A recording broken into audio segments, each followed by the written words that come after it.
فأنا ناصح لإخواني بالصدع بالحق تبيض وجوههم. السكوت في مسألة الحزبية يضرها، فاصدع بما تؤمر وأعرض عن المشركين. سلامي على دماج ورجالها والشيخ يحيى ودار العلم يا سعد بانيها. بسم الله الرحمن الرحيم.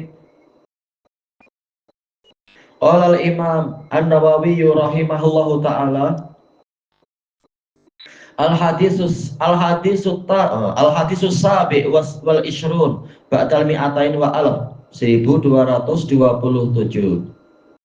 Wa an Abdullah bin Salam radhiyallahu an anna nabiyya sallallahu alaihi wasallam. Memang ini diperselisihkan bagaimana cara membaca salam ataukah salam. Sebagian muhaqqiqin dari kalangan muhaddisin mengatakan hampir semua nama rawi baik dari kalangan dari yang di zaman sahabat ataupun yang setelah-setelahnya itu binnya adalah bin Salam kecuali dua orang. Nah, di antaranya adalah ini, yaitu Abdullah bin Salam. Baik. Yang lain-lain semuanya Salam. Tak masalah, insya Allah. Memang ini diperselisihkan. Anna Nabiyya sallallahu alaihi wasallam qala ayyuhan nas afsus salam. Masya Allah ya, ini ada kesesuaian ya, yaitu untuk membantu mengingat ini hadis siapa ini? Ini hadis Abdullah bin Salam. Isinya apa? Masalah salam. Wahai umat manusia, tebarkanlah salam. Afshu yaitu adhiru, tampilkan salam. Kemana-mana mengucapkan salam seperti yang dipraktekkan oleh Ibnu Umar dan lain-lain. Rajin mengucapkan salam ke orang-orang yang beliau lihat, oh ini muslim, disalami. Wa at'imut ta'am, berikanlah makanan. Kalau yang tadi amal soleh dengan lisan, yang ini adalah amal soleh dengan harta. Berikanlah makanan, baik itu makanan yang mahal ataupun makanan yang murah, atau bahkan bawang, atau bahkan sepotong roti. Bawang ataupun sepotong roti seperti yang dilaksanakan setiap hari oleh siapa itu? Uqbah bin Amir radhiyallahu anhu. Atau yang lainnya, apa yang mampu dilakukan tanpa takalluf, memberat-beratkan diri, bertakwa semampunya, atau memberikan minum tak masalah. Wa shallu bil laili wan nasu niyam, ini amalan dengan anggota badan. Laksanakan sholat di malam hari dalam keadaan orang-orang itu tidur. Niyam, ini jamak taksir ya, niyam. Baik. Nah, kalau menjalankan ini, maka balasannya apa? Yaitu jawabul amrnya majzum. Tadkhulul jannata bisalam. Niscaya kalian akan masuk surga dengan keselamatan. Nah, ini menunjukkan boleh membuat sajak. Walaupun Nabi bukan penyair, tetapi dengan taufik dari Allah Ta'ala, kalam beliau itu kalam sastra. Jelas, orang Arab mereka memang sastrawan, terutama di zaman itu, zaman awal-awal, zaman Nabi Muhammad Shallallahu Alaihi Wasallam, jelas sastra. Walaupun Nabi sendiri bukan ahli syair, tapi jelas kalam beliau kalam yang sangat agung, yang mantap, yang singkat tetapi padat dan seterusnya. Pertama bicara masalah salam, ini belakangnya alif dan mim. Nanti setelah-setelahnya juga macam itu ya. Ini adalah amalan dengan lisan. Atau imut ta'am, ini amalan dengan harta. Yang ketiga, wa shallu bil laili wan nasu niyam, ini adalah amalan fisikal. Jawabannya, niscaya kalian akan masuk surga bisalam, dengan keselamatan. Keselamatan maksudnya bagaimana? Dijelaskan oleh Imam Ibnul Qayyim rahimahullahu ta'ala di dalam kitab Hadil Arwah ila Biladil Afrah. Keselamatan yang di surga adalah keselamatan yang mutlak, yaitu selamat dari berbagai perkara yang membahayakan dan menyedihkan serta merugikan, dan berjaya mendapatkan seluruh perkara yang diinginkan, yang menggembirakan, yang membahagiakan dan memuaskan, dan seterusnya. Maka di antaranya apa itu? Yaitu selamat dari neraka. Yang kedua adalah selamat dari terputusnya nikmat. Yang ketiga adalah selamat dari kecacatan nikmat.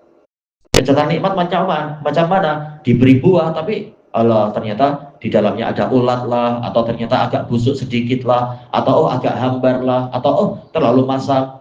Berbagai kekurangan, itu di surga tidak ada. Benar-benar sangat sempurna, selamat dari kecacatan, dan selamat dari terputusnya nikmat. Bukanlah hari ini boleh makan durian, besok minta ke pelayan, ada durian tak? Oh, belum musimnya bos. Nah, di surga tak ada macam itu. Apapun yang diinginkan ada. Baik.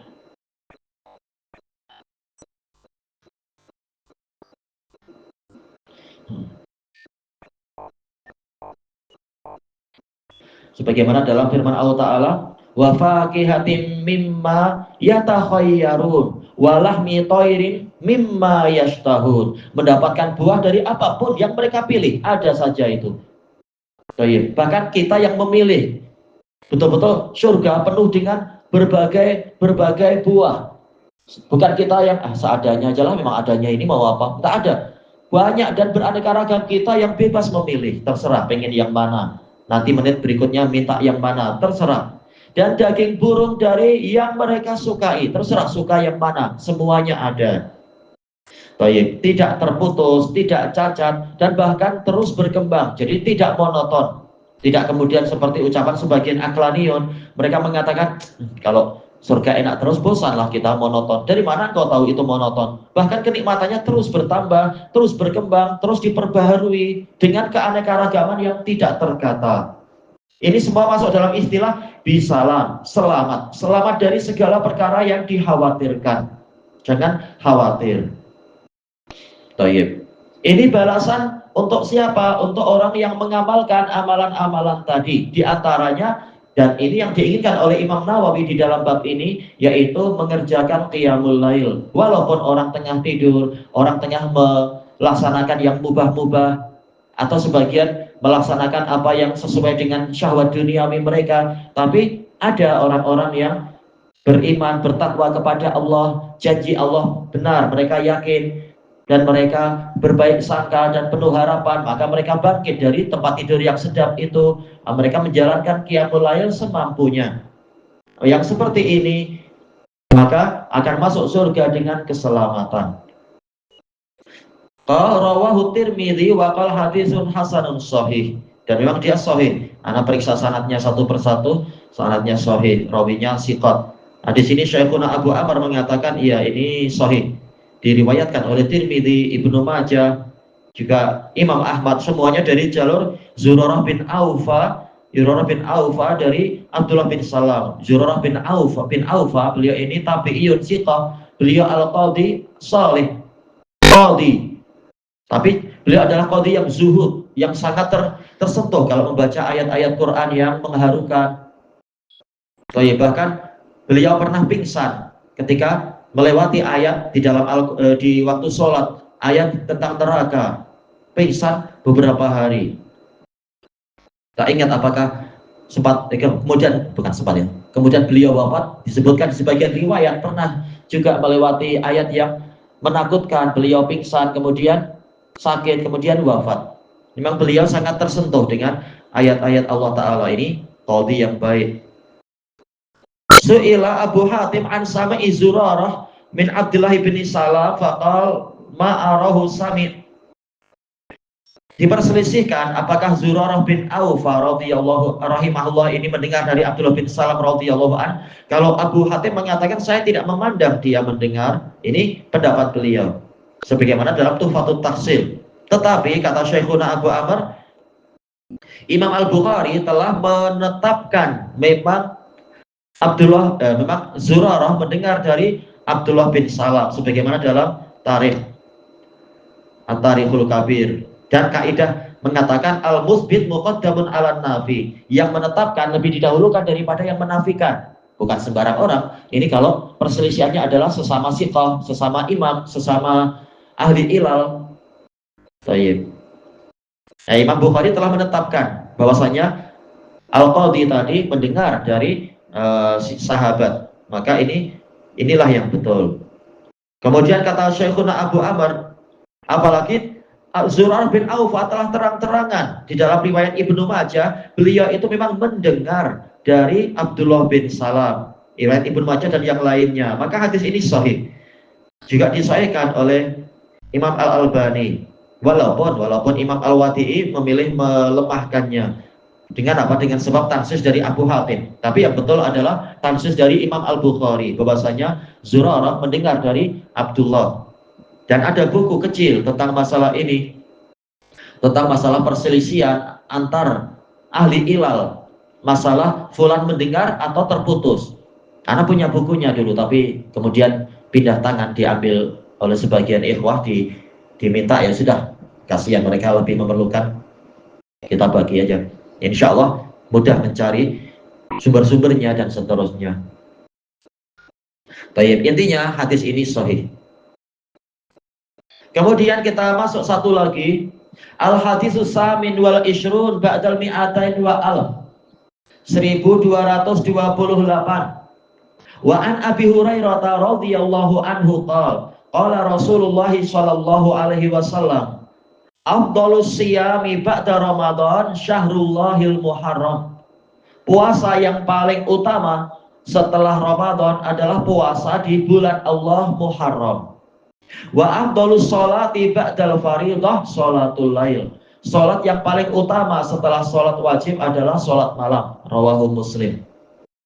Tayyib. Ini menunjukkan bahwasanya amal soleh itu bertingkat-tingkat, dan pengetahuan tentang ini tidak dengan ra'yu, tetapi dengan wahyu. Ikut dalil Quran, ikut dalil hadis misalkan, atau ikut ijma misalkan.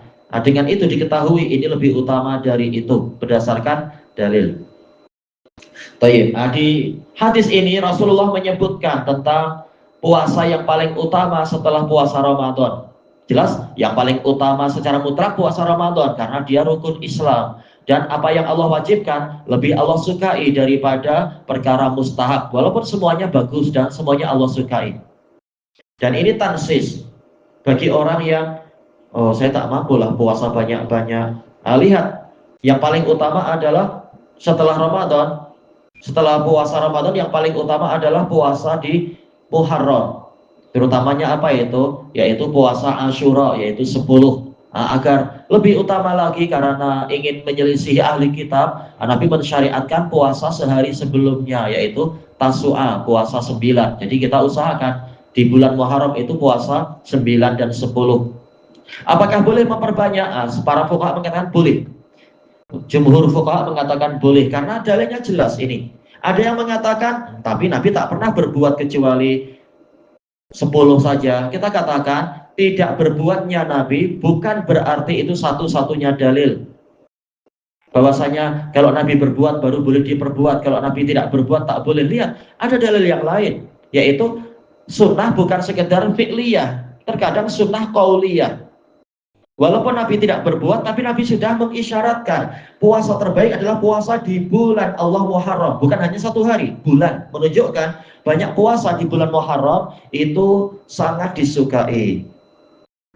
Ketika ditanya, kenapa Nabi tidak berbuat? Nah, para ulama mengatakan, kalau tak salah Imam Ibnu Rajab di bagian Lataiful Ma'arif, beliau mengatakan ada udzur, Nabi tugasnya banyak, terkadang berangkat jihad ini itu dan seterusnya, tugas banyak sekali. Maka bukanlah tatkala Nabi tidak berbuat berarti itu bid'ah. Lihat, ada dalil lain tidak? Oh, ada dalil lain. Ternyata ada dalil lain, yaitu sunnah qauliyah. Sebagaimana Nabi SAW tidak melaksanakan puasa Daud. Tapi apakah berarti bid'ah? Tidak bid'ah karena sunnah qauliyah Nabi sudah menyebutkan puasa yang paling Allah sukai adalah puasa Daud. Menunjukkan ini adalah amalan mustahab, disukai. Termasuk juga hadis Abdullah bin Amr, yaitu Nabi menyuruh Abdullah bin Amr puasalah, yaitu jenis puasa Daud, sehari puasa, sehari tidak puasa, setelah dia tawar-menawar dengan Nabi. Menunjukkan puasa Daud walaupun Nabi tidak berbuat, yaitu dari sisi sunnah fi'liyah tidak didapatkan dari Nabi, tetapi dari sisi sunnah qauliyah ada. Baik. Dan seterusnya, pembahasannya banyak tentang masalah yang seperti ini. Kenapa dinamakan bulan Allah? Bukankah semua bulan juga bulan Allah, terutama 4 bulan suci? Para ulama berselisih pendapat tentang apa alasannya. Tapi ini pasti karena Nabi yang mengatakan Syahrullahil Muharram. Syahrullahil Muharram.